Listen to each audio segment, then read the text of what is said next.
Hey. Ladies and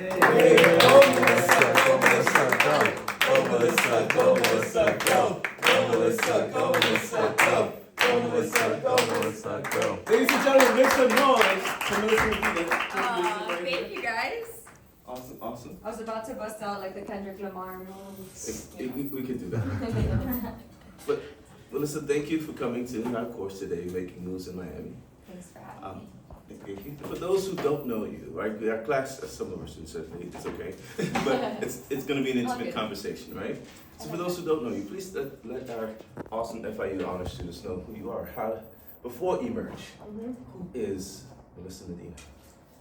For sure, and I'd love for this to be interactive. Please, we are an intimate group, so at any point, any questions, any comments, like feel free to jump in. I'd love to get to know all of you, as well as share my story. Born and raised here in Miami. I'm sure, like many of you, I come from an immigrant family. My parents are Cuban. I'm first generation American, and I start with that because it's a very big part of, as you'll learn, a very big part of who I am and a very big part of why I do what I do today, specifically here in South Florida. And I went to college in UF. Don't hold that against me, as I'm a double gator. But my passion is right here in Miami and South Florida. I studied finance. That was my undergrad, and I did my master's in international business through UF, but I studied in a school called Desouvre in Barcelona, which was probably one of the most incredible experiences of my life. If you have an opportunity, to study somewhere where you might not be familiar either with the country or the language, it's just a great way to connect with people you might not usually connect with, and you form lifelong friends and learn about new cultures, etc. Definitely one of the pivot points in my life was that experience. After my master's, which was in 2001, a long time ago, my North Star was always to work in New York. I studied finance. I said, I'm going to be a Wall Street girl. I want to live in New York. I had this whole master plan, which we all know what happens. You make a plan and then, it God laughs, right? That's the quote, right? That's the saying. But that was my master plan. I wanted to live in New York in my mid-20s, maybe early 30s, and then I always wanted to come back to Florida, South Florida. Deep roots here. The way I started my journey, and the talk today is my whole family's here, and I wanted to build here in this community.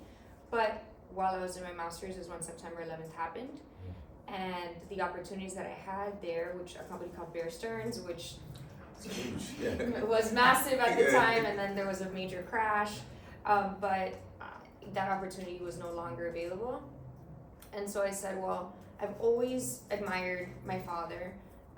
He built a company from the ground up from when I was very young. I was always in the boardroom. I wanted to learn from him as much as possible. I interned there throughout every summer, even when I was in college. And I thought, well, I studied finance. I worked in the family business for a year or two in the financial department.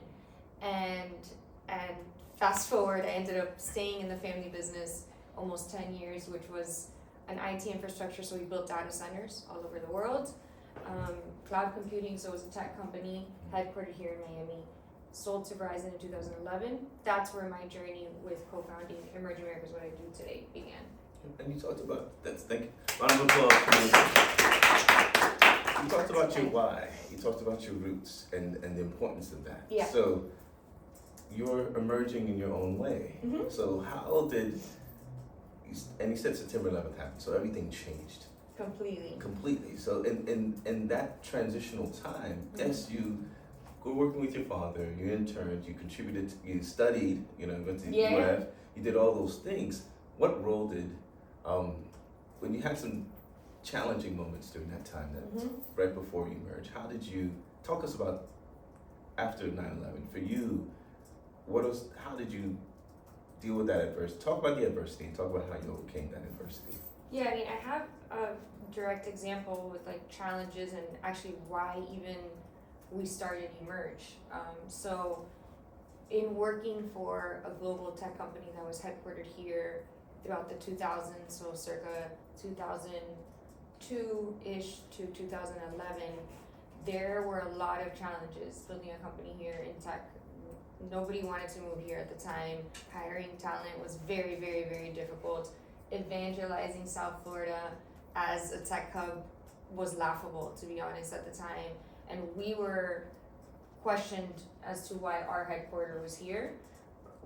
When we sold the company, we realized, let's bottle those challenges and that frustration that we felt with the passion that we had for this community, and kind of using that adversity to find what's the solution. Like, okay, let's focus on what the problems are. But this is sort of, I'm sure, part of your course, right? How do you decide what you're going to build as an entrepreneur? There has to be a problem of some sort, or that you're helping solve something, or whatever it may be, a product, a solution, a software. But at the end of the day, it usually starts because you are aware of some sort of challenge or problem. So we took that challenge or problem and said, okay, now how can we change that landscape? And the idea of Emerge Americas was born, which was to create a thriving tech ecosystem here in South Florida. That's the simplest way of putting it, through multiple ways, but that was our mission. And that mission started off with, like you said, taking the problem and bottling it up, identifying it, that frustration, people telling you you're crazy, loco de la cabeza, funa tetu, all of that, because this is Miami Vice, this is not this is fun, sun, this is vacation, this is the snowbirds, this is not could not be a real industry. Yeah, it could be a real industry. There's people retire, you don't build, you come relax. you do something else, right? But you chose to build. You chose to build off of the foundations of the frustration, right? Absolutely. And so frustration and passion, right? And so now with the frustration and passion, how did you transform that into something of purpose? Can you talk about that? Yeah, the entrepreneur journey is a massive roller coaster ride. I'm sure any entrepreneur that you meet, I'm sure you are either budding entrepreneurs or already entrepreneurs yourself. It's a massive commitment, because there are extreme highs and there are extreme lows as you're building this. And you mentioned, people saying, that's crazy. We got that day in and day out. Like, you're crazy. This is never going to work in South Florida. How are you going to, get people here? Because our first concept was to create a conference, a convening. Did a lot of market research on other thriving tech hubs around the world, not just in the US. Think Barcelona in the US, Boston, Austin, New York, Silicon Valley. And in all of those markets, there was a massive convening where they were bringing together entrepreneurs, investors, global tech organizations, academia, a very big piece of it, and government. And there was none anywhere, not even in Miami, not even in the Southeast US at the time. And so people said, no one's gonna come to Miami, if you're talking about tech innovation, investment, et cetera, and that almost fueled us more. Like, we're gonna, do it. We're gonna try at least. Yeah. And so it took us 2 years to build the concept, to do all that research, and to feel comfortable enough to say, okay, we're gonna open our doors and attempt to bring all these people together under one roof. And a lot of thought process as to who are we gonna bring, what types of topics should we discuss. It's all about technology, how it transforms our lives, but how do we get deeper into each of those topics? And getting deeper into those topics, you have about alignment as well, right? So talk about the first conference. How did the first conference happen, and from the first conference to the conference that's coming up in the end of the month? Yeah. So it's been 11 years. This will be 11 years. Round of applause. And we're still here. So, no, our first conference, like I said, took us 2 years to plan, and it was really exciting, actually. Like, I put myself back to the morning of opening the doors of the Miami Beach Convention Center. It was so nerve-wracking. Are people actually going to show up? Obviously, we're tracking registration, so we see how many people have purchased tickets and stuff like that, but that doesn't guarantee that they're going to actually show up, right? There's always attrition, and the nerves were also stemmed from, we promised a lot to our partners. There's a lot of deliverables involved. Are they going to have a good experience? What are people going to feel like after the conference ends? But thankfully, For our first year, we had almost 5,000 people. Oh, from Hannibal Park to that too. That's huge. I was thinking like 100, 1,000, but 5,000 is huge. Yeah, we had almost 5,000. Our goal was 2,500-ish for year one. And we always thought big, which could be, I'm not saying always to do that, it could be a problem. But we always felt our goal was, if we're gonna do this, we need to do this in the most massive convention center that we can in Miami. So even though we took, I'm telling you, a sliver of the convention center in 2014, we were always thinking, we want the venue to stay the same because we want it to stick. Every spring, right, the consistency of it. And so, there were some difficult learning curves there too. We spent way too much money. We missed our metrics by a lot that year. And we had to go back and peel the layers and lift the hood and say, what did we do well, and a lot that we did wrong. But yeah, 11 years later, the conference now, last year we had almost 22,000 people. Olivia, that's for you as well. And we're much more than a conference. I want that to also be clear. We started as a conference. That was the first project under our mission of transforming South Florida. But we host accelerator programs, so we help entrepreneurs. Many students from FIU have gone through our program. It's a 7-week virtual program, and then it ends in person at the conference. So everything we work on all year culminates in person at the conference, but we are traveling through other emerging tech markets, meeting with startups, entrepreneurs in those markets, inviting them into our program in South Florida. We track venture activity. We publish that twice a year, which is super exciting to see. Because it's not only about us evangelizing, and drinking our own Kool-Aid of what we believe. All the elements are amazing here in South Florida, but we also need data to prove that. And so we want to make sure that we're not only being cheerleaders, we're showing the market that this is a very viable place to launch, build, scale. And there's proof in the concept. You had this big scale, this big vision, and even with that big vision, there are moments that you said you will go off the mark. Yeah. So for you, Melissa, what is that pulls at you to say, hey, when we get off the mark, how do we get back on that horse to keep that North Star, keep going towards that North Star? I think for me personally and for our team, we are a team that loves trying new ideas. So I think having that mindset as an organization that there are things that are going to fail. As an entrepreneur, you're going to do things that are going to fail, and not to be afraid of that. And that's just the culture sort of in our organization that I think helps us pick each other up when we try ideas that epically fail, right? And say, it's okay, like shake it off. And I feel like the team enjoys that because then they bring forth ideas and aren't scared to say, hey, let's try this wild and crazy whiteboarded idea that I came up with, in the middle of the night. I want to talk to you about it. And many of those ideas actually are amazing as well. So I think fostering that, and I think it comes with the industry that we're in. Like, we're nimble, we're fluid, we're innovative. You always need to kind of be ahead of the next emerging technology. And so we have a lot of fun while we're building. But yeah, mistakes are made all the time. And the fun part is important, right? So, and even the mistakes and the failure, that failure has to happen in order for you to birth something new. There's no question. I mean, one of the toughest times, and I'm sure all of you felt the same way, was when the world shut down, right? Exactly 5 years ago, almost to the day, when the global pandemic hit. And for us at the time, 2019 was our best year ever as an organization. And so we were, just like this year, our conference is 2 weeks away. It was the same. That year, it was end of March. And we were already building out. I mean, we had everything done. We were coming off our best year ever.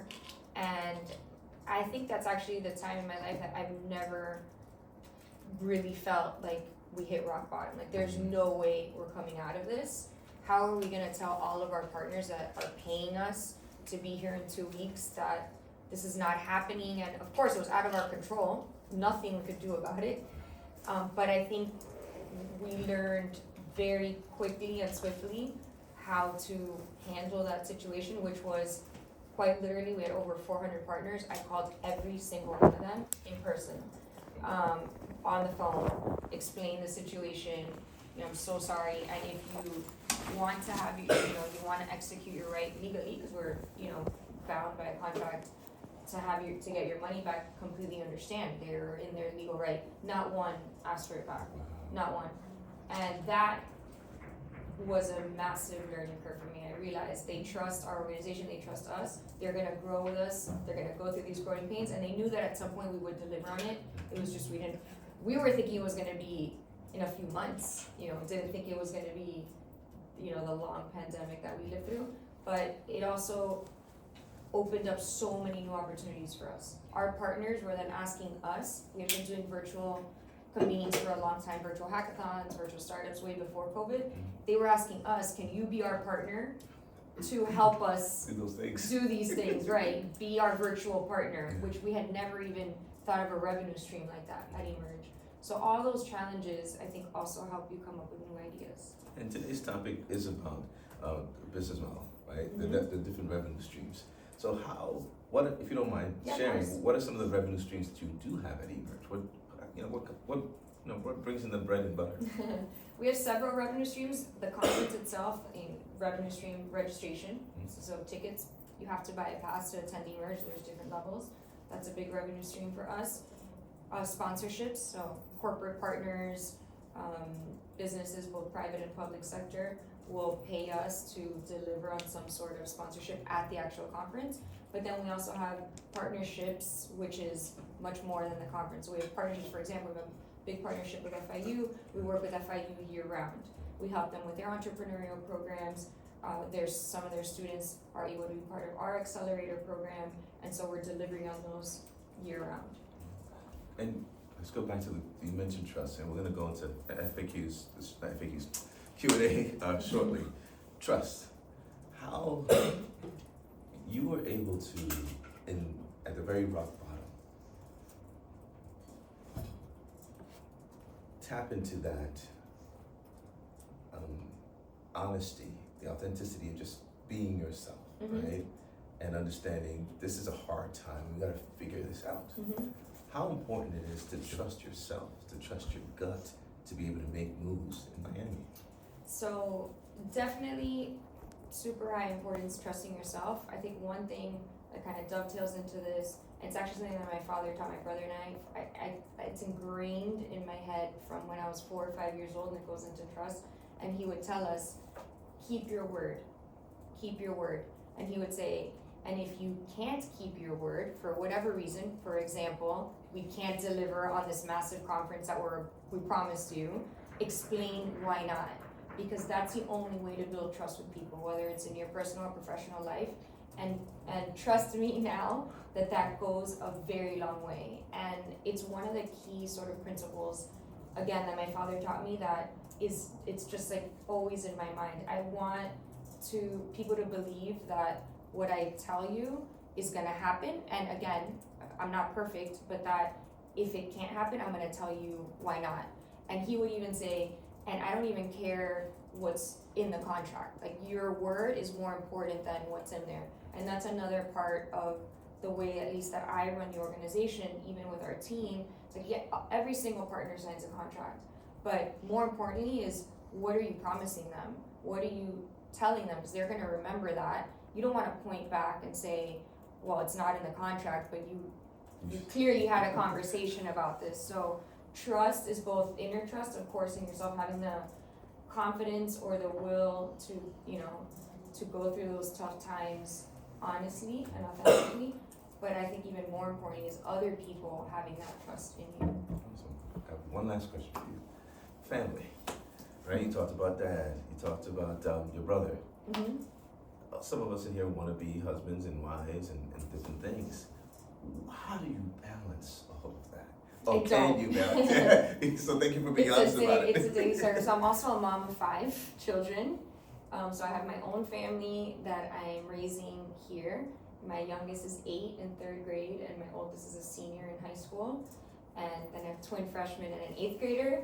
so there is never a dull moment. I think, honestly, I have a great village. You know, it says it takes a village. I feel like my name is ingrained under there. And if it wasn't, village. yeah, exactly. That's my middle name. So back to the trust. I have a lot of trust in my extended family and my friends. I know that I can't be at everything for my kids, and there's 5 of them, so even harder. But I am very present when I am with them, and I am also very OCD about choosing. And there's going to be times where I do, and people will lie if they say this is not true, where I have to choose my work over them. And that's just the truth, where, you know, there are travel commitments that I have to be at. I'm the face of the company, I have to be there for 2 or 3 days, and I'm missing several, lacrosse games or basketball games. And at that point, you know, I'm fully aware that I am making that sacrifice for, in my opinion, you know, the betterment of their future and the growth of our organization, which hopefully will end up impacting them. But then there are times where you come hell or high water, I am not missing that lacrosse game, and it doesn't matter, and I'm fully aware of making that decision. So to me, it's not only a daily choice, it's like hour by hour, you know. Minute by minute, right? Minute by minute sometimes, but I'm very present, especially weekends for me. Try to spend as much time with them as I can. It's crazy though, it's pure madness. I get it. I have 4, and my youngest is 8. The oldest is 16. Yeah, so it's the same. It's the same. Yeah, what's one more? It's the same. And obsessive, so OCD stands for obsessive, committed, and driven. Right. Obsessive, committed, and driven. And so because you've driven here, and we are so grateful that you're here, we have something for you. This is a certificate of Well, not for me. appreciation.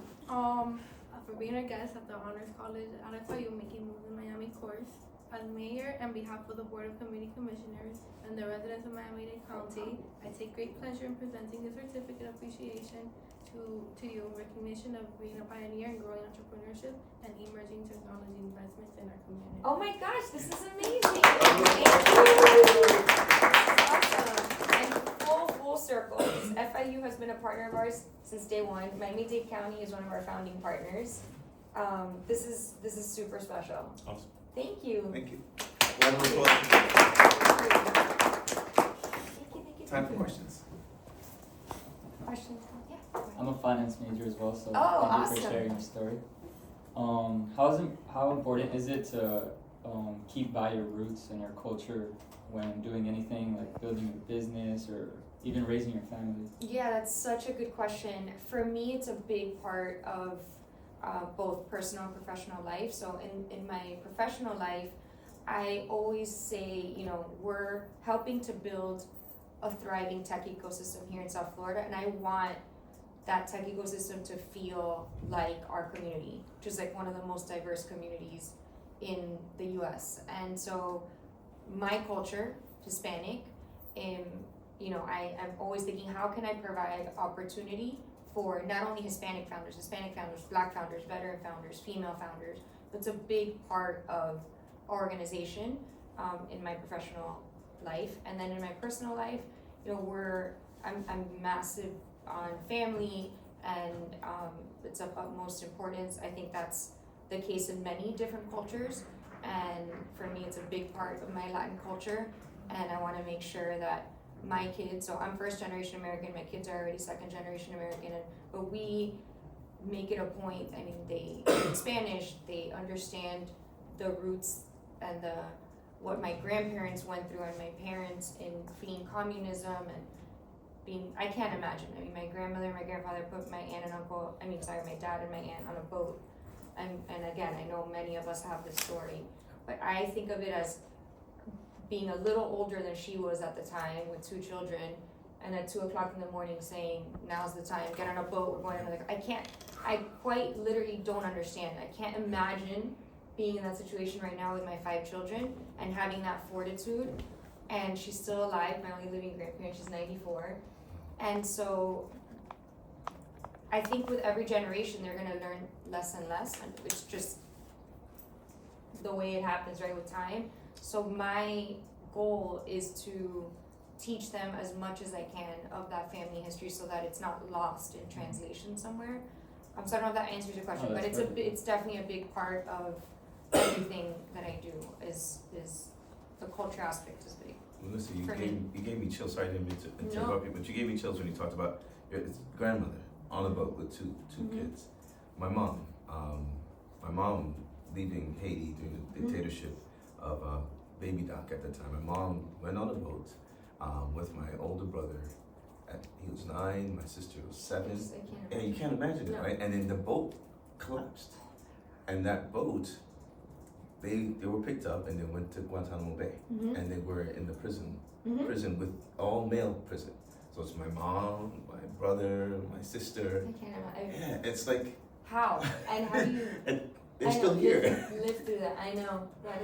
It's incredible. And the same thing, I'm sure you want to make sure that your kids understand that journey, right? That, you know, there are challenges that your family has gone through. In order for us, I feel just very lucky, right? That I was able to grow up in a different way than my father and my mother, and because I had a lot more opportunity than they did.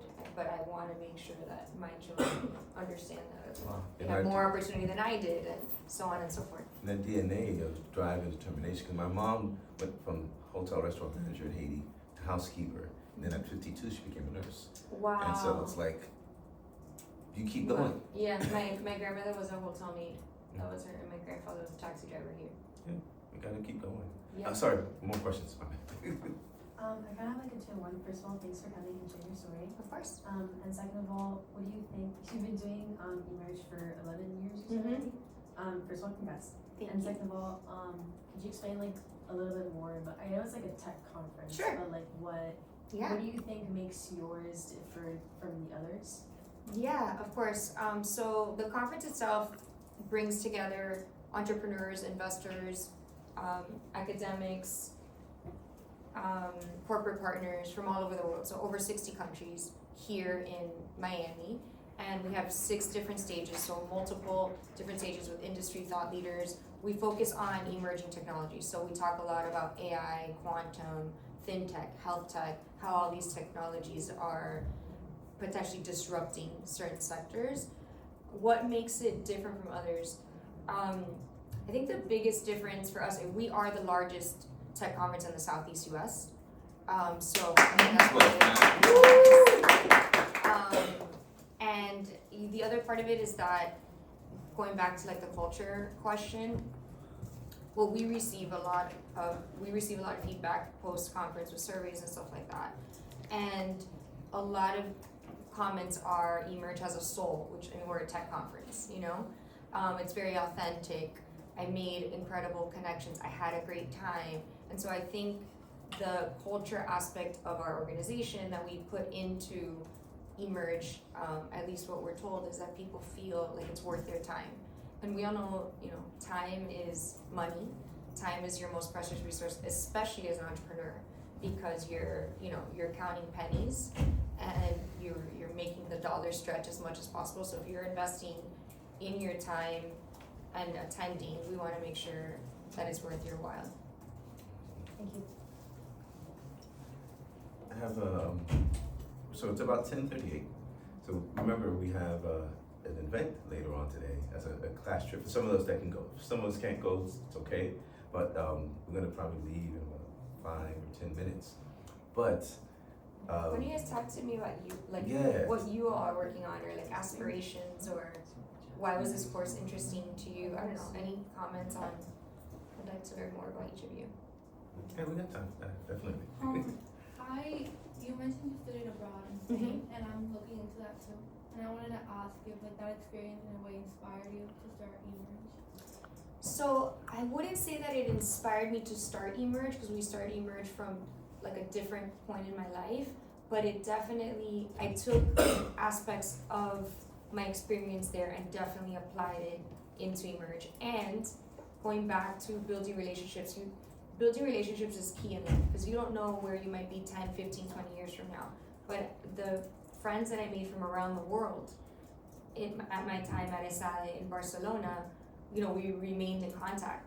And it's amazing now full circle because many of them are in positions where they're now either partners, attending Emerge, vice versa. I've helped them in their business. So it was definitely something that has been extremely impactful in my journey. When I look back at different points of my life and what have been some of the major highs, studying abroad, like hands down, was one of the best experiences. And I wasn't convinced.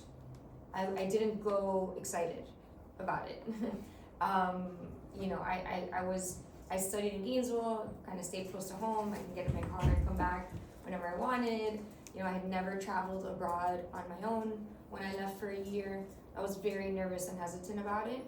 Thankfully, I had my family that said, I think this is going to be, your master's is in international business, you might want to this might be a good part of, learning business in another country.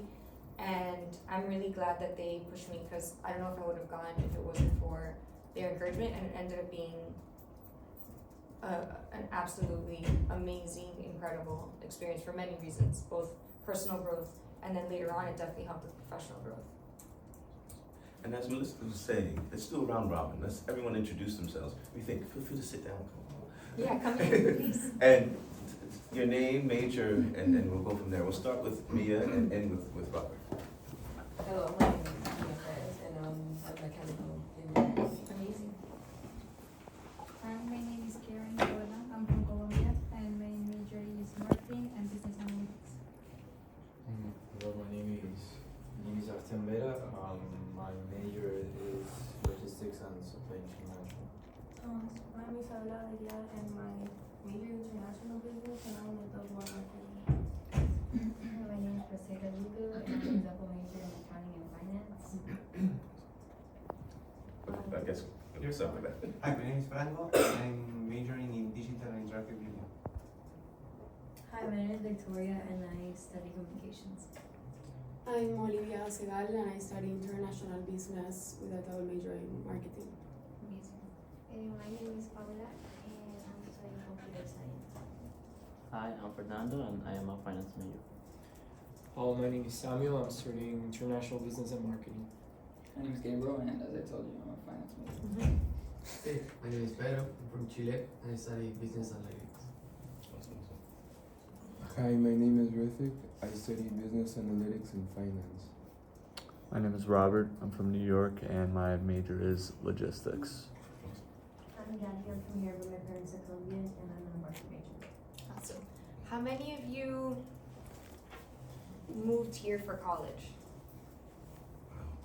Wow, amazing. That's awesome. Yeah. And so far, experience good? Yeah? Still learning. Well, give yourselves a round of applause for being here. Remember that email? That was some of you guys shared that email, but because FIU is a partner with Emerge, I'm gonna play an Oprah Winfrey moment where all of you, right? You go to Emerge, you can go to Emerge, all of us can go to Emerge, and I highly encourage, even if you're not in the entrepreneurial space No. in technology. No, I heard marketing, communications, logistics, engineering. Trust me, it will be worth your time. Definitely. Communications. Awesome. Any further questions before we? Yes. Awesome. The event is once a year, right? The main event. Okay. And during the year, you guys work on small events. We do about 30 other smaller convenings. They could be investor founder summits, executive roundtables, startup pitch competitions, a lot of those throughout not only Miami, throughout other countries as well. And then we're also publishing data and tracking venture throughout the year as well, putting that out twice a year. And then we have a lot of digital marketing efforts. And you guys target technology but with different varieties, technology in design, technology in really good question. Yeah, so we focus, I would say our main industries are finance, so the fintech. We work with from small startups in the fintech space to most of the large banks as well, and how they're innovating in the financial sector. Health tech, so we work with large healthcare systems, Baptist UHealth, Jackson, and also with the startup sector, how startups are innovating in the healthcare space. We focus on dual use and defense tech. These are companies that are building to help our government. That's third. And then one that cuts across, I would say more, you mentioned design. Yeah. One that cuts across more industries is AI and quantum. So AI is essentially affecting every industry now. So we have a lot of conversations around AI and quantum as well. And then the last one, which also cuts across industries, is we focus a lot on entrepreneurship and the venture landscape. And you could be an entrepreneur in any field. But those are sort of the 5 core. And do you guys have gaming or not so much? No, we don't focus a lot on gaming. It is a potential like new avenue. Yeah. That we've had like gaming discussions and how the gaming industry has exploded.